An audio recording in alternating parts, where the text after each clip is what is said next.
চাই লওক আমাৰ মায়ে পাণ পুলি ৰুই আছিল মোৰ মা হয় একদম পাণ পুলি মানে গছ পাণ গছ আৰু চাইডত দেখিছে হেল্ল' গাইজ বিশ্ব পৰিৱেশ দিৱসৰ সকলোকে শুভেচ্ছা থাকিলে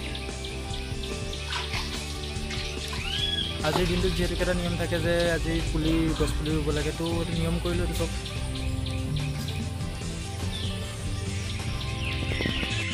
নমস্কাৰ বন্ধুসকল আপোনালোকে গম পাইছে আজি 5 জুন বিশ্ব পৰিৱেশ দিৱস আপোনালোকক এটা কথা ক'ব বিচাৰিছোঁ আজি আমাৰ গাঁৱত ল'ৰা ছোৱালীসকলে কিদৰে পৰিৱেশ দিৱস উদযাপন কৰিলে তাৰ ফটো আৰু ভিডিঅ' মোক পঠাইছে মই আপোনালোকৰ ওপৰত দেখাই যাম অকল আমাৰ গাঁৱৰে নহয় বহুত ঠাইৰ পৰা আহিছে ভিডিঅ' আৰু ফটো মই আপোনালোকক ওপৰত দেখাই যাম প্লিজ ভিডিঅ'টো আপোনালোকে স্কিপ নকৰিব আৰু সম্পূৰ্ণকৈ চাব আৰু আমি পিছলৈ আলোচনা কৰিম যাদৱ পায়েঙৰ পৰা আৰম্ভ কৰি দিহিং পাটকাই বিভিন্ন কথা আমি আজি এইটো ভিডিঅ'ত আলোচনা কৰিম প্লিজ ভিডিঅ'টো স্কিপ নকৰি আপোনালোকে সম্পূৰ্ণকৈ চাব প্লিজ 1973 চনৰ 5 জুন তাৰিখৰ পৰাই আমি বিশ্ব পৰিৱেশ দিৱস পালন কৰি আহিছোঁ এই বিশ্ব পৰিৱেশৰ দিনাখনেই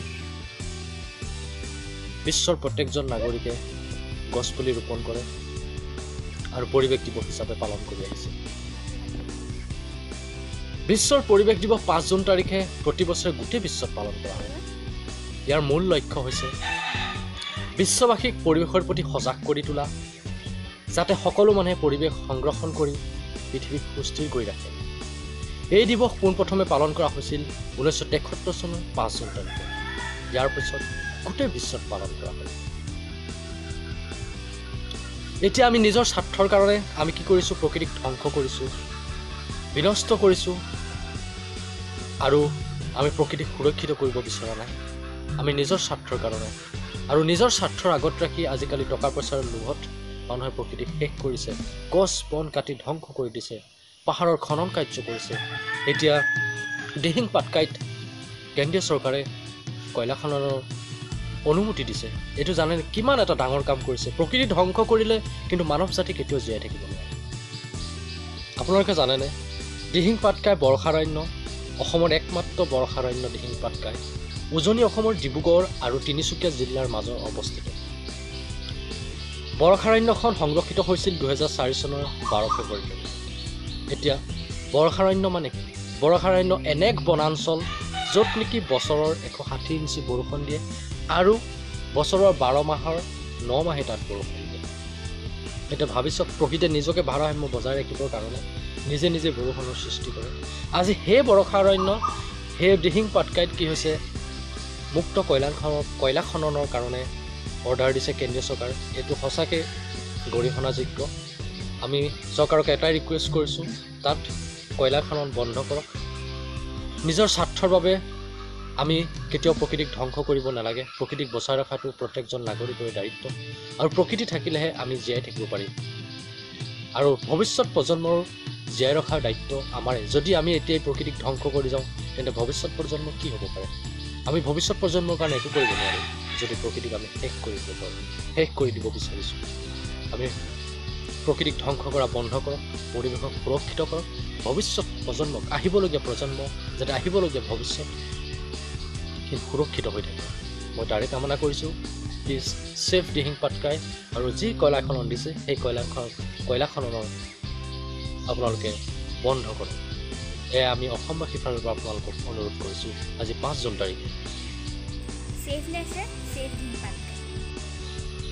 যাদৱ পায়েং আমি সকলোৱে তেওঁক চিনি পাওঁ the forest man of India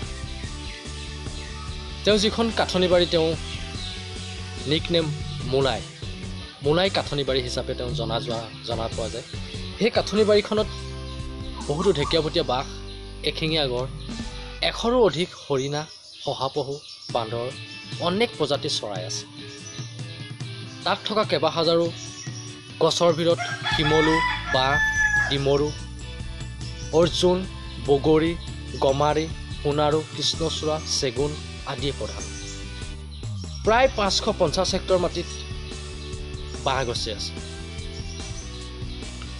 এয়া যাদৱ পায়েঙৰ প্ৰকৃতিৰ প্ৰতি থকা মৰম আমি আহকচোন আমি সকলোৱে একোজন যাদৱ পায়েং হওঁ নিজৰ ঘৰতে। আমাৰ নিজৰ ঘৰৰ মাটিৰ আগফালে পাছফালে বা চৰ্টত আমি বিভিন্ন ধৰণৰ গছপুলি ৰুব পাৰোঁ, বিভিন্ন ফল ৰুব পাৰোঁ, বিভিন্ন ফুলৰ পুলি ৰুব পাৰোঁ, বিভিন্ন ধৰণৰ আমি গছ গছনি ৰুব পাৰোঁ। আমি আগফালে যদি মাটিত আমি এনেই পৰি আছে, যদি মাটিটুকুৰা এনেই আছে, আমি তাত গৈ ফুলৰ পুলি ৰুলোঁ হওক, কিবা খাবলগীয়া বস্তুটোকে ৰুলোঁ। যদি আমি সকলোৱে প্ৰত্যেকে তেনেকুৱা কৰোঁ, ভাৰসাম্য অটুট থাকিব। যদি আমি সকলোৱে এইবিলাক কাম কৰোঁ, ঘৰতেই যদি আমি একোজন যাদৱ পায়েং হওঁ। যাদৱ পায়েঙৰ যি অৱদান প্ৰকৃতিৰ প্ৰতি, সঁচাকৈ এইটো ক'বলৈ কোনো ভাষা নাই।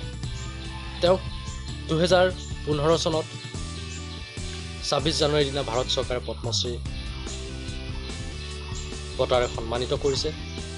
কমনৱেলথ পইণ্টছ অফ লাইট বঁটা 2020 চনত ৰাণী দ্বিতীয় এলিজাবেথে স্বীকৃতি দিয়ে। সঁচাকৈ যাদৱ পায়েং অসমৰ গৌৰৱ, অসমৰ সম্পদ। তেওঁক কোনো চিনি নোপোৱাকৈ থকা নাই, গোটেই বিশ্বই তেওঁক চিনি পায়। তেন্তে ভাবি চাওক, তেওঁ অকলে যদি ইমানখিনি কাম কৰিব পাৰে, আমি সাধাৰণ গছৰ পুলি এটা আমি ঘৰতে কিয় ৰুব নোৱাৰোঁ? আমি অকণমানকৈ পৰিৱেশক কিয় সুৰক্ষিত কৰিব নোৱাৰোঁ? ঘৰৰ ভিতৰত থাকিও আমি পৰিৱেশক সুৰক্ষিত কৰি ৰাখিব পাৰোঁ। আমি যিবিলাক খাদ্য খাবলৈ কিনি আনো, সেইবিলাকৰ কিছুমান অংশ আমি কাটি পেলাই দিওঁ, কিন্তু পেলাই দিব নালাগে। সেইবিলাক এটা পাত্ৰত ৰাখি পচিবলৈ দিব লাগে, আৰু সিও এসময়ত সাৰ হয়। আপোনালোকে জানেনে খাদ্যৰ অভাৱত কিমান মানুহৰ মৃত্যু ঘটিছে? বহুত মানুহৰ মৃত্যু ঘটে, আপুনি ভালদৰে গম পাইছে, মই আগতে আপোনালোকক কৈছোঁ। তেন্তে আমি কিয় খাদ্য নষ্ট কৰোঁ?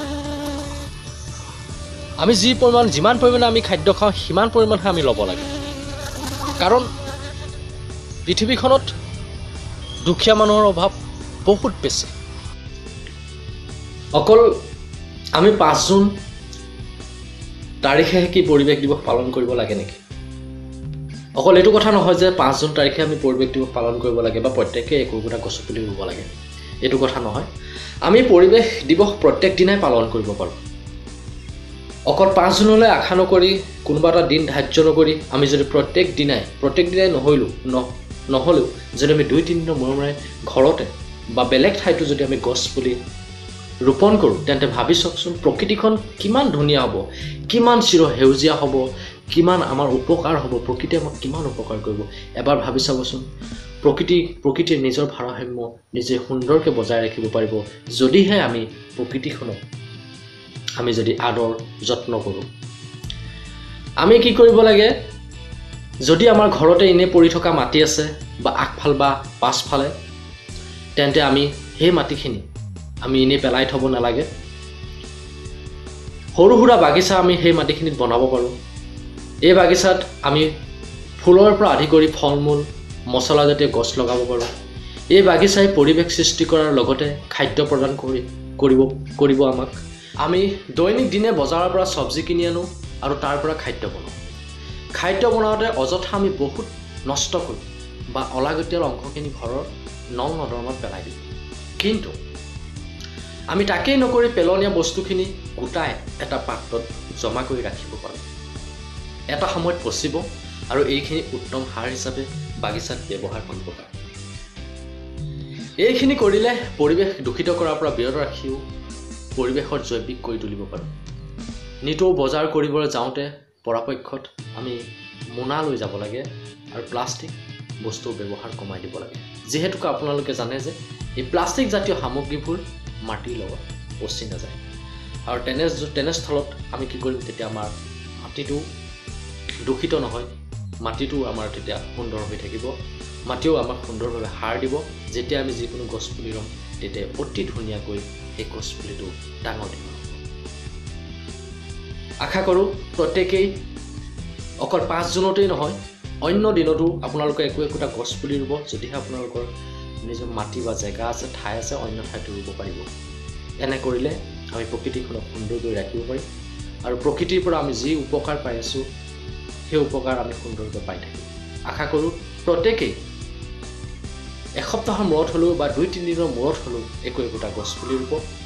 প্ৰকৃতিক সুৰক্ষিত কৰি ৰখাটো প্ৰত্যেকজন নাগৰিকৰে দায়িত্ব, আৰু ভৱিষ্যত প্ৰজন্মক সুৰক্ষিত কৰি ৰখাটো আমাৰ প্ৰত্যেকজন নাগৰিকৰে দায়িত্ব।